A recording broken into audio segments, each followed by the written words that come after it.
योगयुक्तो विशुद्धात्मा विजितात्मा जितेन्द्रियः सर्वभूतात्मभूतात्मा कुर्वन्नपि न लिप्यते। सत्संगति संसर्गयुक्ताः संस्कृताचारे समर्पिताः जितेन्द्रियाः जितात्मानः च प्रियाः प्रेक्षकाः। वार्तावल्याः अभिनवाङ्कमादाय भवताम् आभिमुख्यं पुनरुपस्थिताः वयम्। स्वीकुर्वन्तु मदीयं हृष्टम् अभिवन्दनम्। अहमस्मि लता, कार्यक्रमस्य प्रवाचिका।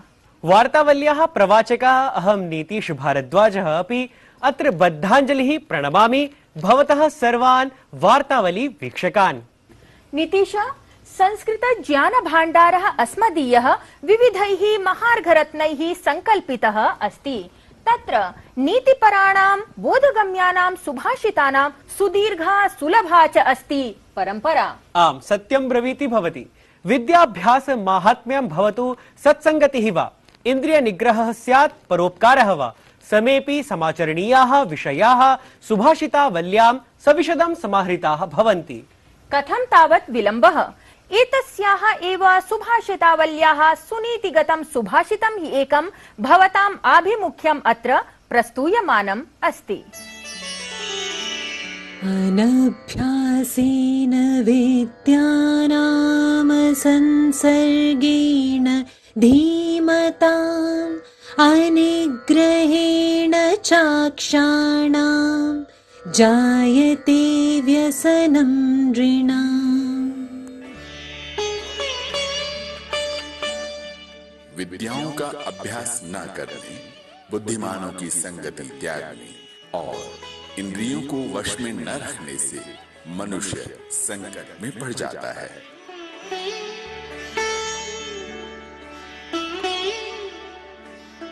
By not practicing the disciplines, renouncing the company of the wise, and not keeping the senses under control, humans get into trouble.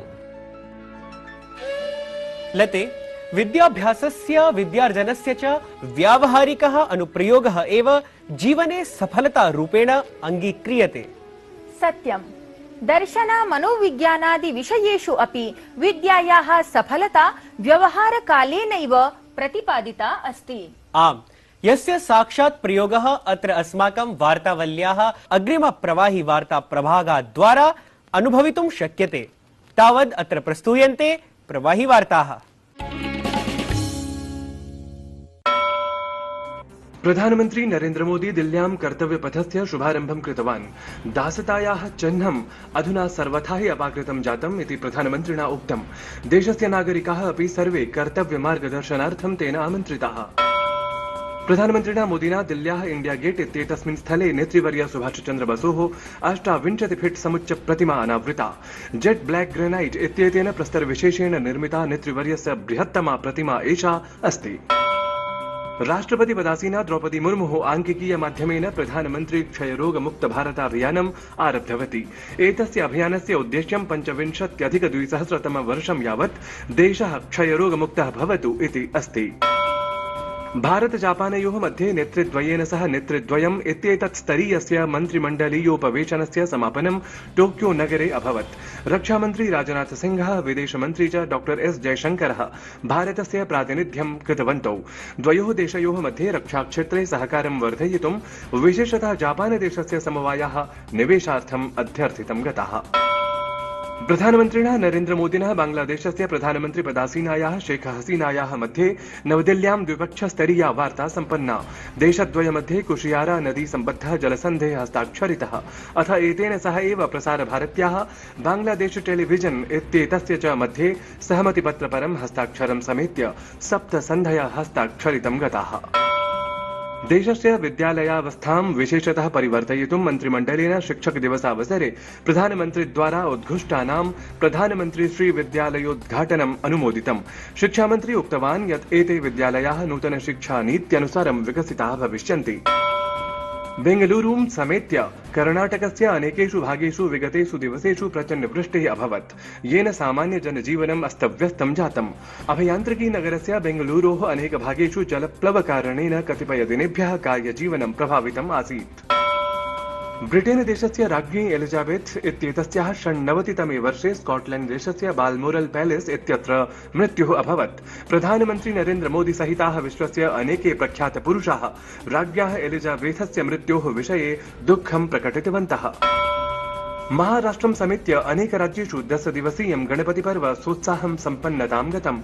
मुम्बईनगरे गणपतिविसर्जनावसरे विशेषव्यवस्था समुपकल्पिता आसीत्। प्रवाहि वार्ता प्रस्तुतेः सतत प्रवाह एषः अस्मासु कर्मनिष्ठतां पुनः पुनः जागरयति। आम्, कर्मनिष्ठतायाः एव पर्यायभूतः आसीत् मराठा साम्राज्यस्य महान् संस्थापकः छत्रपति शिवाजीवर्यः। स्मरामि नितीश, स्वाभिमान संवाहकेन शिवाजीवर्येण अप्रतिम शौर्य प्रदर्शन द्वारा मराठा सेनायां नव शक्ति संचारः कृतः आसीत्।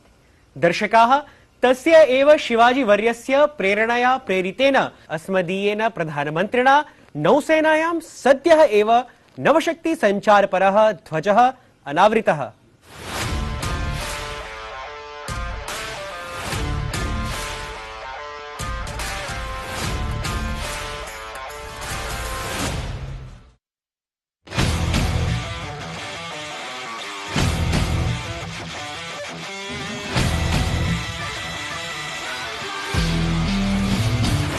ऐषमः सेप्टेम्बर् मासिकः 2 दिनाङ्कः भारतेतिहासे देदीप्यमानाध्यायत्वेन अंकितः जातः, यदा प्रधानमन्त्री नरेन्द्र मोदी प्रथम स्वदेशीय विमानवाहकपोतम् INS विक्रांत इत्येतं कोच्चि तटे राष्ट्राय समर्पितवान्।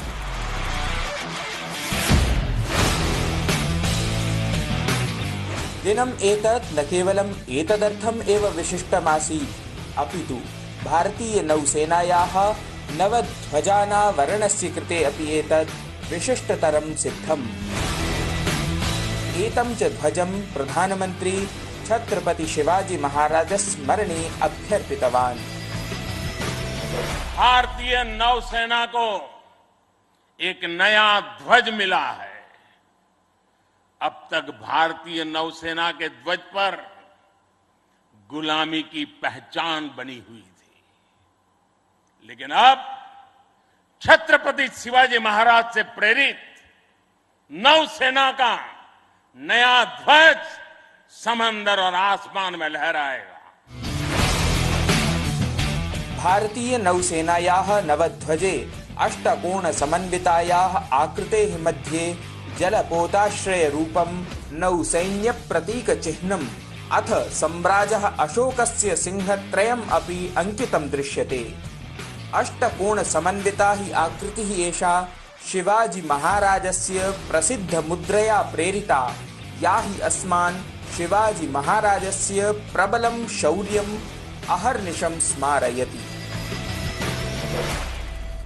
वैदिक काल से लेकर गुप्त काल और मौर्य काल तक भारत के समुद्री सामर्थ्य का डंका पूरे विश्व में बजता था।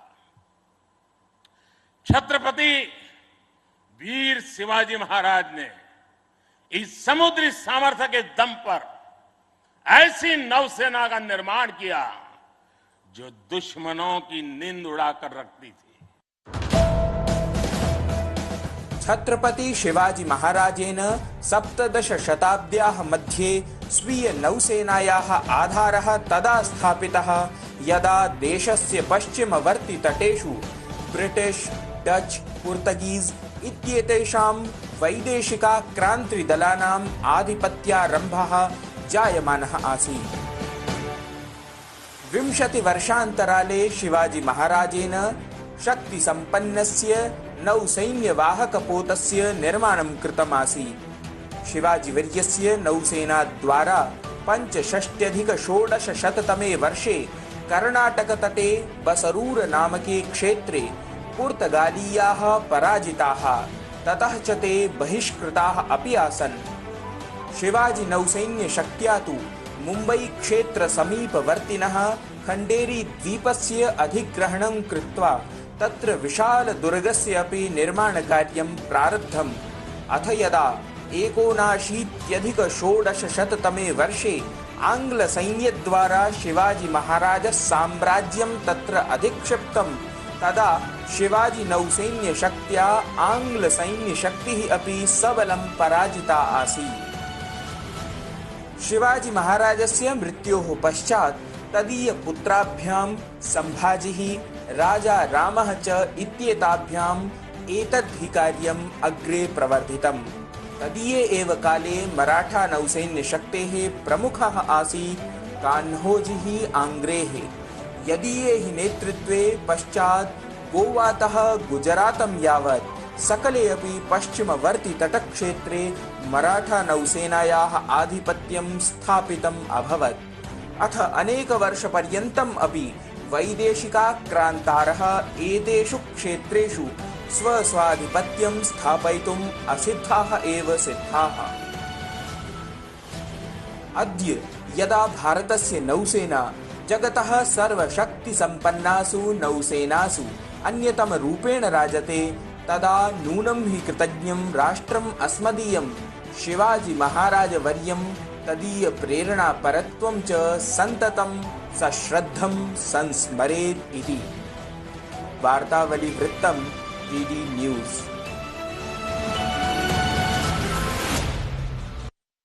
लते कार्यं वा साधयेयं देहं वा पातयेयम् इति एषः आसीत् शिवाजी महाराज वर्यस्य संकल्पः। अथ एतमेव संकल्पं साक्षात् जीवन्ती अस्ति सततं संरक्षणाय संकल्प संलग्ना अस्मदीया नौसेना। वीक्षकाः, एतेन एव प्रकारेण अस्माकं प्राचीन ज्ञानस्य संरक्षण संकल्पं मनसि निधाय कर्म संलग्नः संतिष्ठते अस्माकम् अद्यतनः अतिथि विशिष्टः डॉक्टर सच्चिदानंद जोशीवर्यः।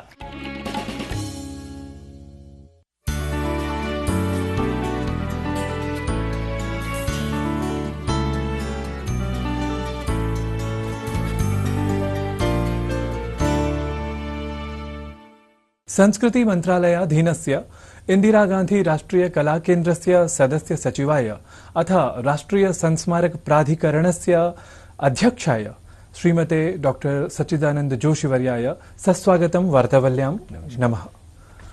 मम प्रथमः प्रश्नः अस्ति यत् अत्र इंदिरा गांधी राष्ट्रीय कला केन्द्रे संस्कृति तत्त्वानि यानि सन्ति तानि आश्रित्य बहु किमपि तत्र कार्यकलापाः भवन्ति, बहवः कार्यकलापाः। तत्र संस्कृतम् आश्रित्य किं विशिष्टम् अत्र आचर्यते इति प्रथमं ज्ञातुकामः।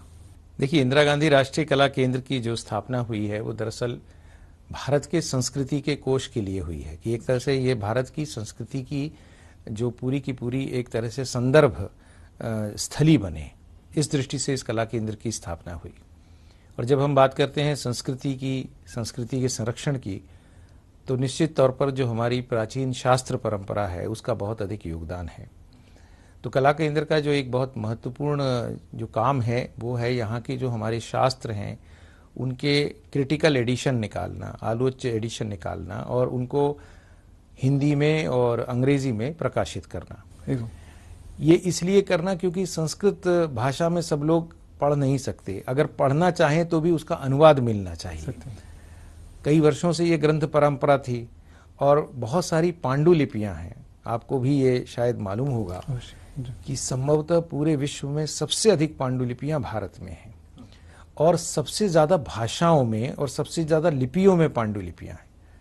इतना ही नहीं, सबसे अधिक प्रकारों में पांडुलिपियां हैं, जैसे ताम्रपत्र है, भुर्जपत्र है और अधिक पार्चमेंट पेपर है, अलग अलग तरह के प्रकार है। तो उन पांडुलिपियों का अध्ययन करना और उसके बाद उसके ऊपर से ग्रंथ तैयार करना, ये कला केंद्र का एक बहुत महत्वपूर्ण काम है। उस दृष्टि से आप अगर कहते हैं कि संस्कृत में क्या काम हुआ है, तो ये हम कह सकते हैं कि वेदों का, ब्राह्मण ग्रंथों का, अरण्यकों का, श्रौत्र सूत्र जैसे अन्य सूत्रों का, इनके सबके हमने क्रिटिकल एडिशन तैयार किए हैं, संस्कृत से हिंदी में, संस्कृत से अंग्रेजी में, और वो सामान्य शोधार्थियों के लिए, पाठकों के लिए उपलब्ध कराए हैं। एवं अत्र विश्वविद्यालयवत् पाठ्यक्रमाः अपि प्रचल्यन्ते। जी जी, कई विश्वविद्यालयों में भी है, संस्कृत के विश्वविद्यालयों में भी ये सारी पुस्तकें जाती हैं। महत्वपूर्ण बात यह है कि देश में आप जानते हैं कि 17 संस्कृत विश्वविद्यालय वैसे ही कार्यरत हैं। देश के कई विश्वविद्यालयों के विभागों में संस्कृत के विभाग हैं जहां पर MA की पढ़ाई, PhD की पढ़ाई होती है। तो उन सब विश्वविद्यालयों में जो विद्यार्थी पढ़ रहे हैं उनके लिए भी तो एक पाठन सामग्री उपलब्ध कराने का काम है जो कला केंद्र के माध्यम से हो रहा है। सेंट्रल विस्टा इत्यत्र नाम नूतनं संस्कृत भवनं निर्मीयते, तत्रापि संस्कृतस्य नाम बहव्यः सूक्तयः भवेयुः इति अस्मदृशानाम् आकांक्षा अस्ति। यथा बहव्यः सूक्तयः पूर्वतन्यः याः आसन् तत्र पुरातने नाम संसद्भवने आसन्, तद्वत् अपि किमपि नाम अधिकम् अत्र भवेत् एवं मम मदीया जिज्ञासा। ये दरअसल काम संस्कृति मंत्रालय का है जिसके माध्यम से कला केंद्र को ये काम करने के निर्देश प्राप्त हुए हैं। इसके साथ ही हमने ये ध्यान रखा है कि जहाँ भी हो सके हमारी संस्कृति का, हमारी धरोहर का, हमारे ज्ञान वैभव का प्रदर्शन हो सके। और इस दृष्टि से कुछ सुभाषितों का प्रयोग, कुछ सूत्रों का प्रयोग, जैसे वैदिक सुभाषित हैं, वैदिक सूत्र हैं, वैदिक मंत्र हैं, या और अन्य ग्रंथों के जो मंत्र हैं उनका कहाँ कहाँ कैसे प्रयोग किया जा सकता है, उसको हमने ध्यान रखने की कोशिश की है। ये भी है कि सिर्फ संस्कृत निष्ठ होना आवश्यक नहीं है। हमारी अलग अलग लोक परंपराएं, अलग अलग हमारे प्रांतों की परंपराएं, इनको भी सबको हमने साथ लिया है। तो इसलिए हम जब जानते हैं कि हमारी जो वैदिक परंपरा है वो 5000 7000 साल पुरानी है, इसकी कोई गणना अभी लोग नहीं कर रहे हैं कि कितने हजार साल पुरानी। तो जब हम भारतीय संस्कृति के दर्शन की बात करते हैं तो वो बात तो सामने सबसे पहले आ ही जाती है, क्योंकि ऋग्वेद की ऋचा ही कहती है कि माता भूमि पुत्रो पृथ्वी, मैं पृथ्वी का पुत्र हूँ, ये मेरी माता है। तो हम वहां से ही शुरू करते हैं। या जब हम बात कहते हैं कि भारत का वैश्विक दृष्टिकोण क्या है, तो अयम निजो परे वेति गणना लघु चेतसाम उदार चरिता नाम तु वसुधैव कुटुंबकम, ये हमारा भारत का जो दृष्टिकोण है, वैश्विक दृष्टिकोण। तो ये सारी बातें भी कहीं न कहीं भारत को जब हम प्रदर्शित कर रहे हैं तो वो सारी बातें भी कहीं न कहीं आए, ऐसा भी सोचने की हम सब ने प्रक्रिया प्रारंभ की है। अथ राष्ट्रीय संस्मारक प्राधिकरणस्य अपि भवान् आध्यक्ष्यं निर्वहति साम्प्रतं। तत्रत्याः याः अपि वर्तमानोपलब्धयः सन्ति तासां विषये अपि हम ज्ञातुकामः यत् तत्र कथमिव काः उपलब्धयः वर्तमानाः। देखिए, ये तो वैसे मेरा एक अतिरिक्त कार्यभार है, और हम लोग ये सोचते हैं कि वहाँ का नियमित अध्यक्ष जिनकी भी नियुक्ति होना है वो जल्दी हो जाएगी। लेकिन मुझे ये लगा कि ये जो संस्था है ये देश के लिए बहुत महत्वपूर्ण संस्था है, संस्कृति के संरक्षण के लिए बहुत महत्वपूर्ण संस्था है। एक दृष्टिकोण हुआ कि राष्ट्रीय संस्मारक प्राधिकरण का एकमात्र उद्देश्य हो गया भवनों के लिए अनुज्ञा पत्र जारी करना, परमिशन देना। जो आर्कियोलॉजिकल साइट्स हैं, अगर वहाँ कोई कंस्ट्रक्शन करता है, कोई निर्माण करता है, तो वो नियमों के अधीन उसकी अनुमति जारी करना, तो वही एक काम बन गया। लेकिन दरअसल वो काम है नहीं। स्मारक प्राधिकरण का काम तो ये है कि हम हमारी धरोहर के, स्मारकों के महत्व को लोगों तक पहुंचाएं, उसके बारे में, हर स्मारक के बारे में कैसी नियमावली बने ताकि वो और अच्छी तरह से संरक्षित हो सके और ज़्यादा से ज़्यादा लोगों तक वो पहुंच सके। ये एक बड़ी बात है। एक और महत्वपूर्ण बात है कि आप जानते हैं कि भारत एक ऐसी प्राचीन परंपरा का देश है जहाँ स्मारकों में अनेक शिलालेख आपको मिल जाते हैं, इंस्क्रिप्शन जिसे कहते हैं, अलग अलग भाषाओं में। संस्कृत में बहुत सारे इंस्क्रिप्शंस हैं जो कई बार ग्रंथ लिपि में आ जाते हैं, किसी और लिपि में आ जाते हैं, पर मूल भाषा संस्कृत भी है उसमें, वो अभी तक पढ़े नहीं गए हैं। तो हम ये भी प्रयास करेंगे कि ऐसा भी कोई राष्ट्रीय स्मारक प्राधिकरण के अंतर्गत ऐसा भी कोई प्रकल्प हो जिसमें हम इन सारे अभिलेखों को, शिलालेखों को पढ़ सकें और पढ़ के उसमें से पता लगा सकें कि दरअसल वो कौन सी पुरानी बात है, प्राचीन परंपराएं जिससे अभी तक हम लोग विज्ञ नहीं है, वो होना चाहिए। तो एक ये बड़ा काम वहाँ करने का एक विचार है। इसके साथ एक और जो बड़ा काम करने का विचार है वो है कि जो हम अलग अलग मूर्तियां जो प्रदर्शित होती हैं हमारे मंदिरों में, उसके बारे में अभी भी बहुत अधिक स्पष्टता नहीं है, आइकोनोग्राफी के बारे में। दुर्भाग्य से हमारे देश ने बहुत अधिक आइकोनोग्राफी के क्षेत्र के विशेषज्ञ पैदा नहीं किए, जो कि करने चाहिए। युवाओं को भी प्रेरणा मिलनी चाहिए कि वो इस क्षेत्र में जाएं ताकि वो धरोहर को जान सकें। तो उस दृष्टि से भी अगर कुछ किया जा सकता है तो मैं उस प्राधिकरण के अंतर्गत करना चाहूंगा। नाम मंदिराणाम अपि वैशिष्ट्यं तत्र किं वैज्ञानिकता अस्ति। हाँ, बिल्कुल बिल्कुल। और आप जानते हो कि भारत के जो पूरे भारत को अगर आप देखोगे तो हर एक क्षेत्र के मंदिरों की अलग अलग विशेषता है, और वो क्षेत्र के मंदिरों की विशेषता अन्य कारणों से है। सिर्फ वहां का वास्तुशिल्प अलग है क्योंकि वास्तुकार अलग है ऐसा नहीं है, वहां की जलवायु, वहां प्राप्त होने वाली जो स्थानीय सामग्री है, वहां के जो पारंपरिक जो संस्कार हैं, उन सब चीजों को ध्यान में रख के वैसे मंदिर बने। ये कितना विशिष्ट है। नहीं तो आप देखते हैं विदेशों में जाते हैं तो अगर उदाहरण नहीं, एक जैसा ही कहीं भी जाइए आपको एक जैसे ही वहां पे धार्मिक स्थान भी मिलते हैं। उसकी तुलना में भारत में जो वैविध्य है, और ये सिर्फ वास्तु वैविध्य नहीं है, ये वैविध्य जो है वो प्रकृति वैविध्य भी है, वो सामाजिक जीवन का वैविध्य भी है, वो संस्कार और परंपराओं का वैविध्य भी है, वो देखने को मिलता है। भवान् पत्रकारिता जनसञ्चार क्षेत्रतः अपि सम्बद्धः अस्ति। कुलपतिः, भूतपूर्वः कुलपतिः अथवा भूतपूर्वः कुलसचिवः अपि आसीत् भवान्। तत्र संस्कृतक्षेत्रे अपि अस्मादृशाः ये भवन्ति ते पत्रकारिताक्षेत्रे आगताः सन्ति, नाम नूतनतया एव सर्वम् अस्ति, परन्तु भवदीयः यः अनुभवः अस्ति, विशालः अनुभवः, तत्र संस्कृतस्य पत्रकारितायाः नाम जनसञ्चारक्षेत्रे कीदृशं भविष्यं पश्यति भवान्? अभी कुछ विश्वविद्यालयों ने संस्कृत पत्रकारिता के पाठ्यक्रम शुरू किए हैं।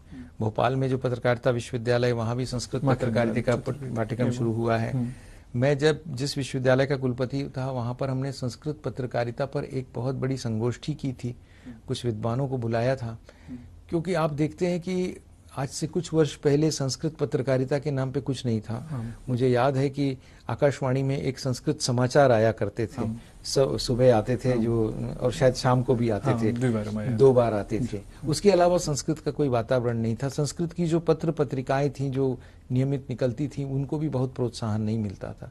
लेकिन इधर कुछ दिनों से ये वातावरण बदला है। एक बहुत सुंदर आपका कार्यक्रम, वार्तावली कार्यक्रम आता है जो काफी लोकप्रिय, मैं देखता हूँ कई लोग देखते हैं। कुछ पत्रिकाएं आ गई हैं, कुछ लोग संस्कृत में किताबें अलग से लिखना सामान्य विषयों पर शुरू कर रहे हैं। और जब आप जनसंचार की बात करते हैं तो सिर्फ इसको अखबारों तक सीमित मत करिए। मैंने कुछ अच्छी फीचर फिल्में देखी हैं संस्कृत पर बनी हुई, और वो फीचर फिल्में सिर्फ पौराणिक विषय पर बनी हुई नहीं है, आधुनिक सामाजिक विषयों पर संस्कृत में फिल्में बनी है। तो ये एक बड़ा उत्साहजनक कदम है। लेकिन अभी जो मुझे लगता है कि और अधिक चीज आगे कब बढ़ेगी, वो तब बढ़ेगी जब आप भी संस्कृत में प्रश्न पूछ रहे हैं, लेकिन मेरी भी इतनी पात्रता हो जाए कि मैं आपको संस्कृत में उत्तर दे सकूं। बावजूद इसके कि आपकी सारी बातें मैं समझ रहा हूं, पर मैं हिम्मत नहीं कर पा रहा हूं कि मैं आपसे संस्कृत में संभाषण कर सकूं। जब ये संवाद की भाषा सहजता से बनेगी समाज में, तो निश्चित तौर पर और अधिक अखबार भी आएंगे और अधिक पत्रिकाएं भी आएंगी। हो सकता है सोशल मीडिया पर भी आप संस्कृत में संवाद करना शुरू कर दें, फेसबुक पर भी कोई संस्कृत में भेजे, व्हाट्सएप पर भी चैट हो संस्कृत में। इस तरह की चीजें बहुत अधिक संभाव्य हैं। आवश्यकता सिर्फ इस बात की है कि हम लोग, जिसमें मैं भी शामिल हूं, अपनी झिझक तोड़कर संस्कृत में संभाषण कर सकें। महोदय, भवतः विशिष्ट संदेशान् श्रावम् अस्मादृशाः कृतकृत्याः, अथ मन्ये अस्मदीयाः ये दर्शकाः सन्ति तेऽपि कृतकृत्याः भवेयुः। भवता विशेषसमयः अत्र कल्पितः अस्मदर्थं, तदर्थं भवते धन्यवादाः।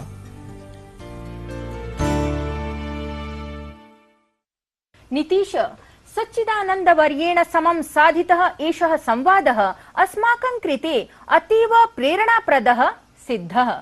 एवमेव दर्शकानां प्रतिस्पन्दनपराणि पत्राणि अपि वार्तावली समूहम् इतोपि उत्कृष्टं वार्तावली भागं रचयितुं सम्प्रेरयन्ति। भवतां हि स्नेहपूर्णानि पत्राणि सततं प्रतीक्ष्यन्ते अस्माभिः। लते, न हि केवलं पत्राणि प्रत्युत जाने जाने यत् अनूदितं स्पर्धा गीतमपि प्रतीक्ष्यन्ते अस्माभिः इति। दर्शकाः स्मरन्ति वा भवन्तः गतसप्ताहे उद्घोषितं स्पर्धागीतं किमिति? नीतीश, एतस्मिन् क्रमे स्मारयतु यत् एतत् पाक्षिकं स्पर्धागीतं किम् अस्ति इति। दर्शकाः, स्पर्धागीतमस्ति गुमनाम है कोई बदनाम है कोई। गुमनाम है कोई बदनाम है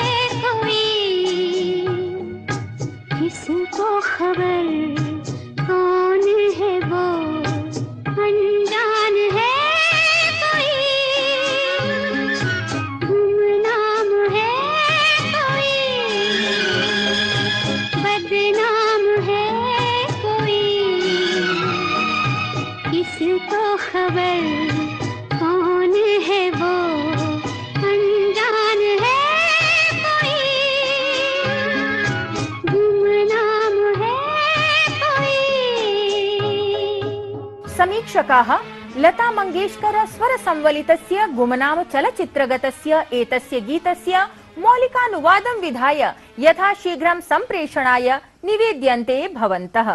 वीक्षकाः, वार्तावल्याः साम्प्रतिकः अङ्कः समाप्तिघटीं सन्दर्शयति। तावत् स्वस्ति कामना पूर्वकं साम्प्रतं समापनं संघोषयामः। स्वस्ति पन्था मनुचरेम सूर्या चन्द्रमसाविव पुनर्ददताघ्नता जानता संगमेमहि। नमो नमः। ॐ नमः शिवाय। ॐ नमः शिवाय।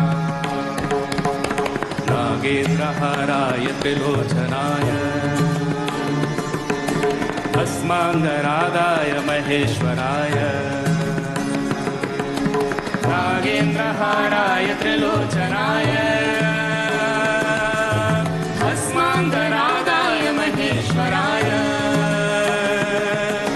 नित्याय शुद्धाय दिगम्बराय नित्याय शुद्धाय दिगम्बराय तस्मै नकाराय नमः शिवाय नमः शिवाय नमः शिवाय नमः शिवाय नमः शिवाय। ॐ नमः शिवाय नमः शिवाय।